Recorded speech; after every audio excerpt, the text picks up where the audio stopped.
Alrighty kids, today we're going to be reading a story out of the Jesus Storybook Bible. The story is called A New Beginning, and it's on page 38. This story is about Noah, and you probably know about Noah already, but how about you go get your book and we'll read it together. So, page 38.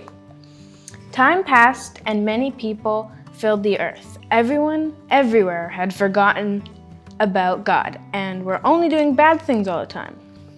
God's heart was filled with pain when he saw what had happened to the world he loved, the world he loved. Everywhere was disease and death and destruction, all the things God hates most. Now Noah was God's friend, which was odd in those days because no one else was. Noah listened to God. He talked to God. He just loved being with God, like you do with your best friend. Noah, God said, things have gone wrong. People have filled my world with hate instead of love. They are destroying themselves and each other and my world. I must stop them. First, we'll build an ark. Do you know how to build an ark?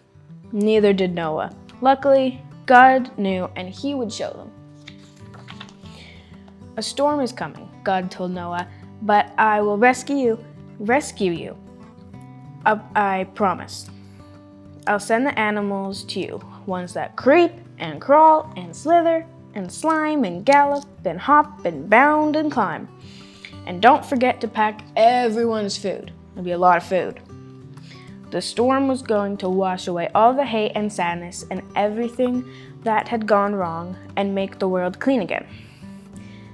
God had thought up a way to keep Noah safe, but Noah would have to trust God and do exactly what he told him. So Noah built an ark, short for very large boat. Noah's neighbors came out to watch and point and laugh because they didn't believe Noah about the boat or the storm or needing to be rescued. And Noah must have looked rather silly. His boat was in the desert. The desert was nowhere near the sea, and there wasn't even a cloud in the sky. Why would anyone need an umbrella, let alone a boat? But Noah didn't mind so much what other people thought. He minded what God thought, so he just did what God told him to. When the ark was ready, God said, "All aboard!" and Noah's family and all the animals climbed inside. Then God shut the door, and it started raining for minutes that joined up into hours, that joined up into days, that joined up into weeks and weeks. And the rain joined up into puddles, that joined up into rivers, that joined up into lakes, that joined up into a flood that covered the entire world. The whole world. There's a crazy amount of water. Their boat that had once seemed so big suddenly seemed very small. But in the middle of the huge storm, in the crashing waves, in all the thunder and lightning, through it all, God was with them. And God kept them safe for 40 long days and 40 long nights. Finally, the rain stopped and the sun came out, and Noah threw open all the windows. Hooray! Everyone shouted. Noah sent his dove out to explore, and it wasn't long before she brought him back a fresh olive leaf. Everyone knew exactly what that meant. She had found a tree and land. The water was going down, and at last the boat landed quite suddenly on top of a great mountain. As soon as it was safe, God said, "You can come out." And so they did, everyone skipping and dancing into dry land. The first thing Noah did was to thank God for rescuing them, just as he had promised. And the first thing God did was make another promise: I won't ever destroy the world again. And like a warrior who puts away his bow and arrow at the end of the great battle, God said, I've hung up my bow in the clouds, and there in the clouds, just where the storm meets the sun, was a beautiful bow made of light. It was a new beginning in God's world. It wasn't long before everything went wrong again, but God wasn't surprised. He knew this would happen. That's why, before the beginning of time, he had another plan, a better plan. A plan not to destroy the world, but to rescue it. A plan to one day send his own son, the rescuer. God's strong anger against hate and sadness and death would come out once more, but not at his people or his world.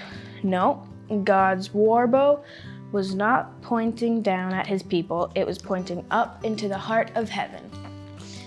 Noah was building this great, big, huge ark in a desert. So everyone came out and saw him and was laughing at him because why would you need a boat in the desert where it's all dry and sandy? But Noah trusted God and he knew that he would take care of him and his family and all the animals that he told to take onto the boat. So he trusted him and he made it through the giant flood that covered the whole world. That's a lot of water. And I just learned this too. Did you know that before Noah built the ark and there was a huge flood, it had never rained? So that would have been even crazier. Because if there was never rain, how do people think they're gonna get a flood? That's crazy. So Noah had to trust God and he had to be obedient as well. He had to listen so that he would be safe. Same as us. If your mom sometimes tells you don't touch the stove, it's probably because of a reason. So what did we learn out of this story? We can trust God no matter what, and we can be obedient, and he'll keep us safe forever. Thanks for listening and reading with me. See ya!